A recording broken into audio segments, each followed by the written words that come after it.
Notifier officiellement la dénonciation de cet accord militaire et de la convention qui encadre la présence des soldats français sur le territoire tchadien auprès des autorités françaises par la voie diplomatique, c'est la mission première de cette commission dont les membres ont été installés le 4 décembre 2024.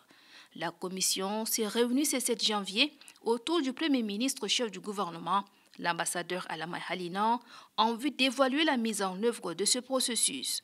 Un processus qui, selon le chef du gouvernement, doit être accéléré en vue du respect de l'échéance. Je voudrais m'assurer à quel niveau d'exécution est parvenue la Commission. Si un retard est accusé dans la mise en œuvre de la feuille de route, il est impératif d'accélérer la cadence. La date butoir de retrait définitif des forces françaises de notre territoire est fixée au 31 janvier 2025. Comme vous le savez bien, ce délai n'est ni négociable, ni modifiable. La décision de rompre l'accord militaire avec la France est mûrement réfléchie et prise au nom de la souveraineté nationale.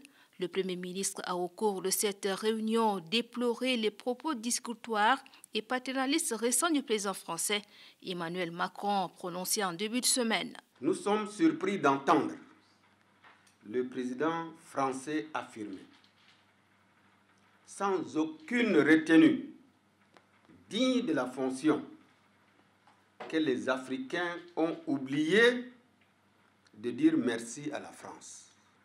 Il est évident que ce propos est une grossière insulte à l'intelligence et un déni ridicule à l'histoire.